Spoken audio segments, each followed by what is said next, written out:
At the end of last month's episode, we saw Two-Face save Batman's life and then take him to a doctor to tend to his injuries. However, the doctor wasn't in, so Harvey allowed some loony to patch him up instead, so afterwards, well, I want to say continue his quest, but to be fair, Batman didn't really do much after Harvey saves him and sets him free. Not in this issue, anyway, because more or less he spends the rest of it recuperating elsewhere. That said, however, we still get to find out that the Organs are rebuilding Gotham in their own image. Renee Montoya is tempted to adopt her old Question persona, and thanks to Barbara Gordon, that there's a series of magical lines hidden deep beneath the city which can be manipulated by unknown forces. What's more, we also get to find out that the relationship between Jim Gordon and Batman is still very strong, especially since Jim looked after the Dark Knight until the very end of the book, all the while avoiding to figure out his secret identity. But apart from that though, nothing much happens, but despite this lack of progression, I still thought this story was a pretty entertaining read. This is because the art was appropriately atmospheric, most of the characters had a decent amount of time on the page, and overall, I'm genuinely intrigued to find out what's going to happen next. Well, will the Organs plan to rebrand Gotham come to fruition, or will Batman be able to fight back, even though he's being held back by his own inner demon and the fact that Harvey now knows who he truly is? In any event, all in all, I thought this issue was a fairly entertaining read, including the Mr. Freeze backup feature, which in many ways is trying to redefine his personality just like the Organs are trying to redefine Gotham.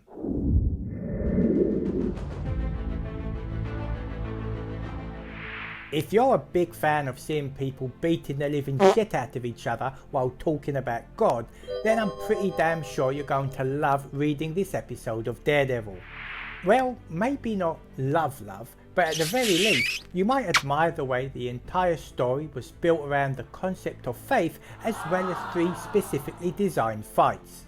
Fights, I hasten to add, between certain members of the Hand and certain members of the Fist in order for the Fist to save the child of one of their previous members. The first fight was between the former detective, Cole North, and the possessed villain, Bullet, until the former overpowered the latter with some help from one of his superpowered colleagues. The second fight, on the other hand, was between Elektra and Aka, or as I like to call them, Pepsi and Shirley, who each punched, kicked and slapped each other to the best of their abilities until, once again, the former managed to overpower the latter with some help from her superpowered colleagues. And finally, the final fight was between the King of the Fist, Daredevil, and the leader of the Hand, the Punisher, who, just like their fellow combatants, duked it out amongst themselves until blah blah blah etc etc etc. The end. Now please don't get me wrong, as I'm not trying to say that each of these fights were formulaic by design and not entertaining to follow, it's just that by the time most of them were in full swing, the entire story lost its edge and it became apparent where things were heading next. Home. Things were heading home, as both groups partly accomplished their respective missions and then went back to their respective homes to tend to their respective injuries. Well, it was either that, or they spoke so much about their faith and feelings between each punch and kick, each combatant felt tired and needed to rest their respective vocal cords. Not that this is a bad thing, mind you, but after a while their rhetoric was getting rather repetitive, heavy-handed even, and kind of held things back a bit, tonally at least. In any event, all in all, I'd say this story was a pretty decent read, as the art was appropriately atmospheric, the fights were nicely choreographed, and by and large, mission accomplished.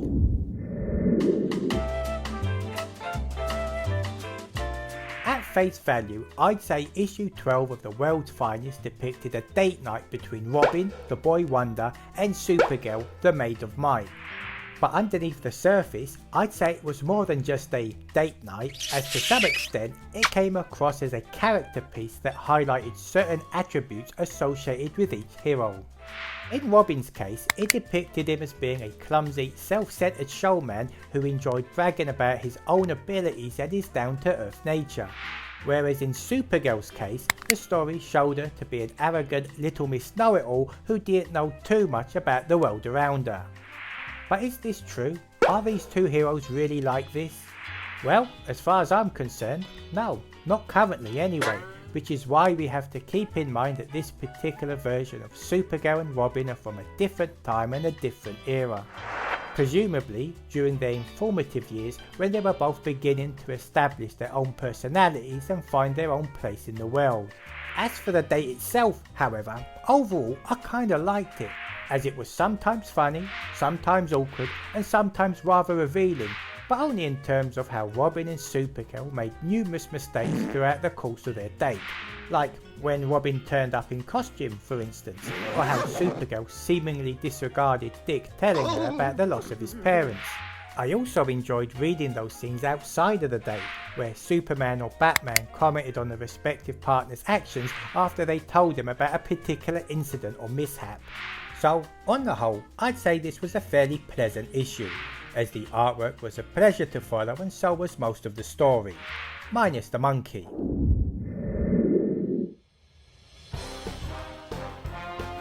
As this current Flash multi-part storyline is called 1 Minute War, I will now try to review this particular episode in just 1 minute. So, to begin, let me just say that the art was great, the story was exciting to follow, and all in all, most of the characters had a decent amount of time in the spotlight. This includes Wally's heart-to-heart with Barry, which was lovely, Bart's jovial interactions with Wallace, which was funny, as well as Irie's girl power moment with Jesse Quick, which was quick. But to be fair, what surprised me the most about this episode was how we were presented with all of these little interludes, while at the same time it managed to tell a strong emotional story that's full of character, action and suspense. Well, for the most part anyway, because aside from a few disposable moments, more or less this episode was a pretty decent read.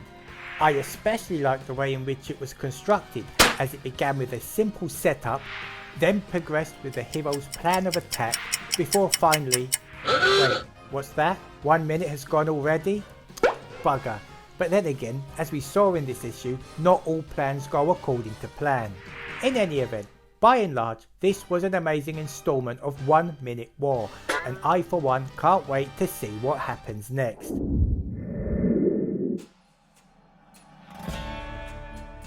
Now many of you out there aren't too keen on this current Batman storyline, and to be fair, I wasn't a big fan of it at first either.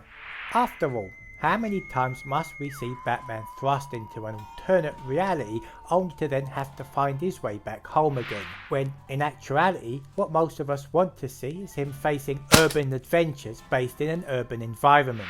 However, when I picked up the previous issue and started to read it, it suddenly dawned on me that the best way to read this storyline is to take it for what it is, rather than what it's not. And what's that exactly? Well, it's an urban adventure set in an alternate reality featuring a selection of familiar faces, including Alfred Pennyworth, which was a right surprise, especially when Bruce saw him, Selina Kyle, who in this case seems like the old Selina Kyle but with a slightly more sinister edge, as well as a number of other villains who, as of yet, seem the same but are somewhat different. I also enjoyed all of those little surprises featured in this issue, like when Selina told Bruce she knows who he actually is, or should I say, who she thinks he is, as well as when Bruce sometimes acknowledged he could hear Ghost Jim talking to him. Having said that though, there was something about this particular episode that I didn't really enjoy, but only because it felt untrue somehow, false even, and involved Bruce Wayne attending a fancy party with the use of a fake ID. I mean, let's face it, some posh people may be dumb, but that doesn't necessarily mean they're stupid. Not totally, anyway, which is why I was taken back when Bruce did this with hardly any reprisals. Well, that's until Bruce thought he saw the Joker. Was that the Joker? Which led to a pretty decent action scene that showed the Dark Knight busting some pretty decent moves. Along similar lines, I also enjoyed reading the Tim Drake backup feature as well. Although in this case, the story revolved around Tim teaming up with Mr. Terrific so together they could track down and find Bruce in the multiverse. But will they find him? Well, only time will tell, I suppose. In the meantime though, overall, I thought this was a fairly decent book because both stories were nicely illustrated and rather intriguing to follow.